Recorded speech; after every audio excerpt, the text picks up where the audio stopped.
This is the competitive intelligence report. You get one for each, or there's a page for each region. I'm just going to show you the North America region and go through it quickly. It'll be up to you to look at all of the different regions, and it'll be important for you to do so because the story may change markedly from region to region. Um, this is definitely where I'm diving big time into the uh, why I did question so that I can understand what happened. The the majority of the money usually is made or lost in the wholesale segment, so I tend to pay most attention to there, but I certainly will take note of what happened in the internet segment. First thing I do is I look at the market shares, and I see we really had two kind of breakout market share leaders, D and A, in internet in North America. And I see, not hard to see why they were that way. They cut their prices, and the difference here, you see, well, wait a minute, these guys were actually 12 cents cheaper. Why didn't they have as much demand? And here's the answer, probably. They had free shipping. They didn't. They had the same number of models. And that 12-cent price was way overwhelmed by the fact that they had free shipping and they got a bigger demand. It's interesting because C, who is the overall revenue leader, actually gave up quite a bit of market share in the internet segment. They went down to 9.6, and so that's kind of interesting. For me over here in Team E, I can see my price was the highest in the industry. Uh, I did have a slightly better shoe with 6 stars. I did spend slightly more in advertising. And so my market share was down. I started with 14.3. I lost some market share, but it wasn't a disaster for me. Uh, into the wholesale market share, this is usually where the game is won and lost, so to speak. And I did not do well as Team E. You can see my market share went all the way down to 10.8. You're going to hear me talk a lot about market share simply because, as I told you, you don't tend to shrink your way to competitiveness. So I look at, well, who were the big gainers? A, again, was big, and D was big. And so I'm going to look a lot at what A and D did. Notice as big as D was, they could have been even bigger because they had excess demand for 123 cameras. G would have been a lot more competitive overall. They tended to they finished toward the bottom, but you can see North America, they could have sold a whole lot more cameras if they'd have produced them, or they could have raised their prices a little bit to bring their demand down to better match their supply, and they would have increased their profit margins. So old G is going to be a little bit frustrated by this. I, on the other hand, benefited from these three teams' mistakes, not as much as some of the other teams, but I sold 71,000 shoes that quote unquote I didn't earn. These were people that came in to buy B, D, and G shoes, and they didn't have any left on the shelf, so I sold a few extra shoes. So I'm a little bit worried about this. I lost quite a bit of market share, and when I come up here and look, I look at, for example, F, and I go, well, their shoe was $11 a shoe cheaper than mine, and it was had a star greater. Now, this is a big deal, though. They had a lot less models than I did, and models are very powerful in terms of influencing demand. These are the big three of demand, so that's where I look initially.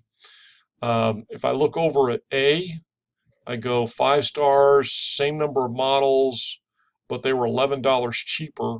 I slightly outspent them in advertising, but that's a pretty big deal. So I can see I'm not going to be able to sustain that $11 per star. And then if I compare myself to F as well, again, 1 star lower, $13 cheaper, but an extra 130 models. And their demand was almost double mine. So clearly, I cannot sustain this kind of mix.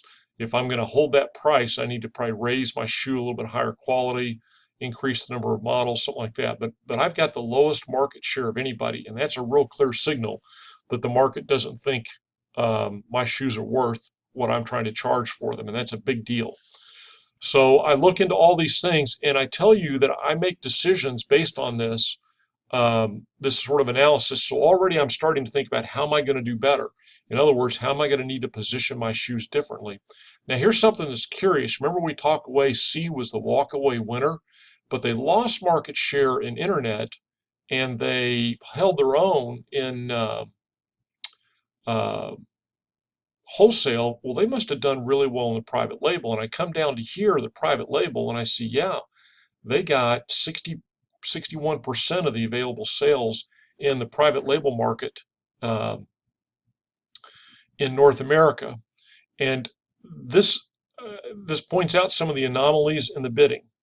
Notice that they sold 850 shoes with a bid of $35, and Team G sold 0 shoes with a bid of $35.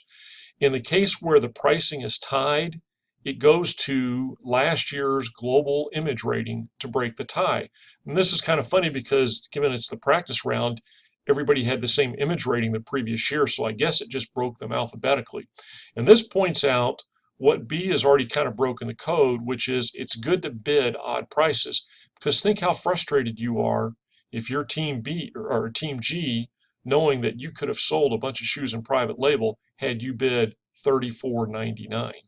Because if you'd have bid they'd have bid $34.99, they would have sold all 100 of their shoes, and C would have sold 100 left. I'm not going to take the time to go through all of the different screens, but when I looked at all the 4 areas, this in fact is where C made its money. It made its money in the private label segment. That's why they were the practice round one winner. It wasn't this, and it wasn't this, it was down here. And you can see it all comes down to price, because it would have looked differently had they bid $34.99. You can see here in this segment, or in this market, the max private label bid was $44.14. I do want to go to one other region because a couple of you overbid. Not there.